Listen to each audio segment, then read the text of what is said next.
Tons of you guys have been asking me to rank all the sceneries in Clash of Clans. What am I doing? This is just the typical YouTuber intro. A bunch of you guys have been commenting and asking me to do this, so here you go.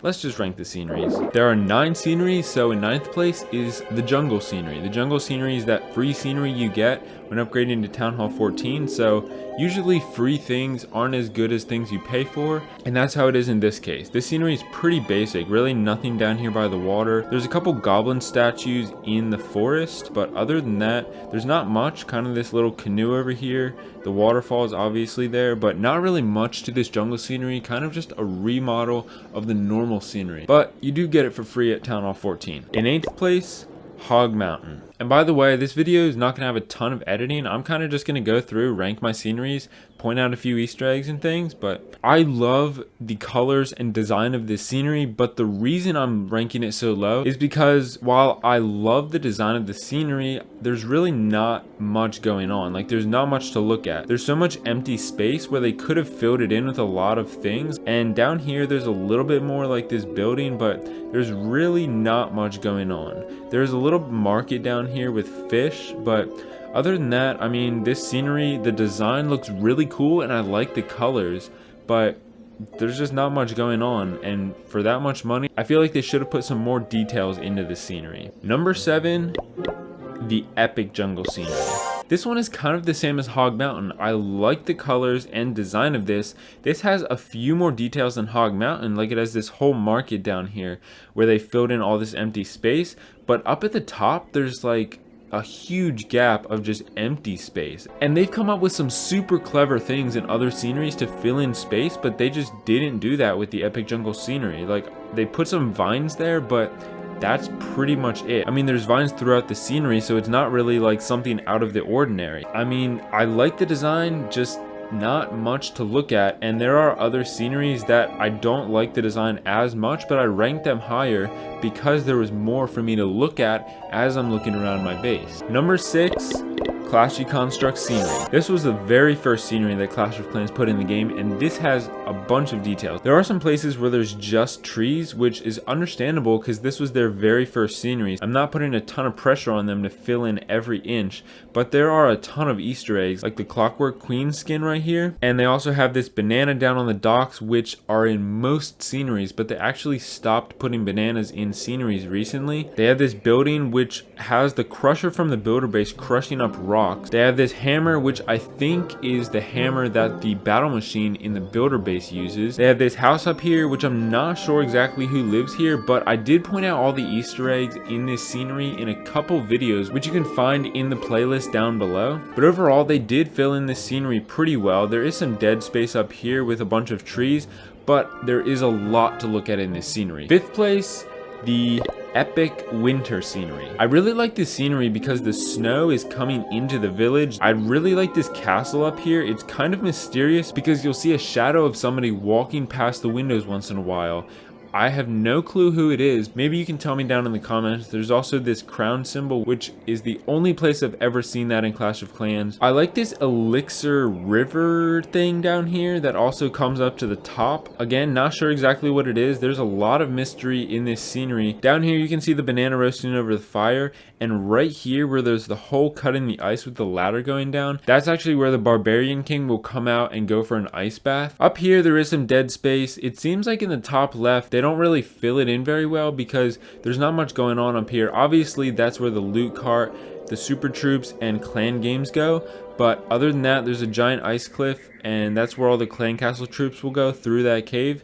But this is a really cool scenery. I do like it, but it's not my absolute favorite design, so that's why it's in 5th. Okay, 4th place is not actually a home village scenery. It's actually the only war base scenery that we have, and I'm just going to include it in with all the other sceneries because I can't really rank war sceneries alone because there's only one scenery. But this is the Inferno Town scenery. This is an incredible scenery, the one of 2 sceneries that were created by the community, and this one has tons of cool details. We have this P.E.K.K.A house at the bottom. We also have the giant P.E.K.K.A statue in the top left, the Inferno Tower obviously. Down here we have some kind of camp or something. We have this bathtub, which is kind of out of place in the scenery. Over on the right, on top of this house, we have the pool, which I actually don't know who would swim in that pool. Maybe it's the Barbarian King, or maybe it's just when you're visiting this scenery, you can cool off because it's so hot with all the lava and everything. But this is a very well done scenery. It actually got changed a lot from the original design that the creator had,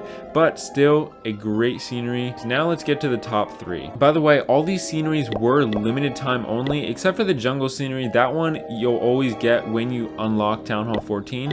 But all of these were limited time only. I don't know if they'll ever come back for gems or just back in the shop for real money. If any of them come back, they'll probably just be one at a time at limited times. All right, third place is the pirate scenery. This has been one of my favorite sceneries ever since it came out. It has so many details and I love the overall design of it. I really like this touch down in the water where these sharks will pop up once in a while.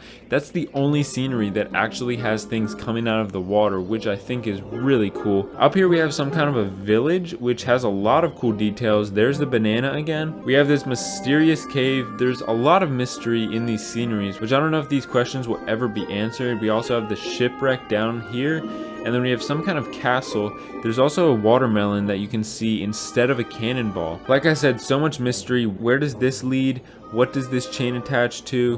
What is that vent right in the trees? There's so much going on in this scenery and I really like the design of it. Obviously the centerpiece is this giant skull up in the top. I also love how this scenery matches the pirate hero skins. Second place is the 9th Classiversary scenery. This one is a crazy scenery because it has so many animations. Everything on this scenery is moving. Up on the stage we have these screens showing different pictures. The goblins and wizards are dancing. There's lights everywhere. Up on the left we have this skeleton singing up on stage with the flames going off, and I really like how they incorporated the dragon rider into this stage. At the bottom we have this P.E.K.K.A set on fire.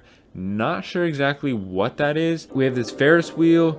We have these pools. It looks like this is the hot tub and this is the main pool. That must be like the kids pool. So much going on. We have the wall wrecker down here, which looks like it got souped up for the party with all the speakers and the elixir drinks on the back. We got a few balloons over here. It looks like they parked to get some food or something. Over here we have this gigantic disco ball, which is also moving like everything else. Tons of lasers and everything. Everything on this scenery is moving and lit up. It's just amazing. And it also changed the grass a little bit to kind of fit the theme of the scenery, which is really cool. Overall, probably the best value if that's what you're going for in a scenery, because there are so many animations to this scenery. It's crazy. Number 1 is the newest scenery, the Pumpkin Graveyard. This was the second scenery that was created in Supercell Make by the community, and the number 1 reason why I love this scenery is because it's pretty much night mode in Clash of Clans.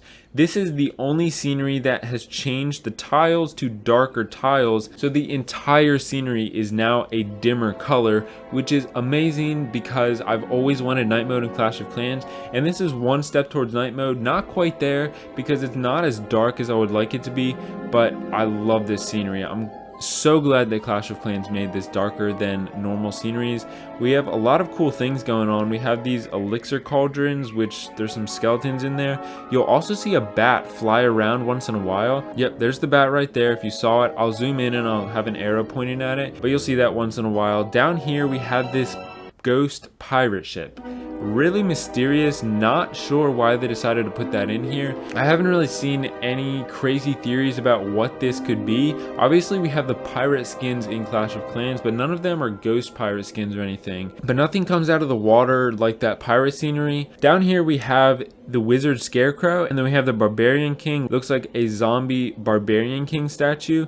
We have pumpkins everywhere. There's something inside this pumpkin and I have no idea what it is. Please let me know down in the comments if you know what that is. Over here is the graveyard, and you can see skeleton traps and holes being dug everywhere. Kind of creepy. But then we have this building up here with a crown on top of it. That's kind of weird. Up here we have the giant pumpkin house, and this scenery actually wasn't changed that much from the original. This pumpkin house was changed a little bit, but overall I think the scenery has pretty much stayed the same, which is pretty cool because a lot of times Supercell will change the skins or sceneries that the creators make before they get released into the game. I like how they also changed the color of the waterfall to match the scenery. Overall, incredible scenery. This will always be selected on my base because of the night mode feature. So let me know what your favorites are down in the comments.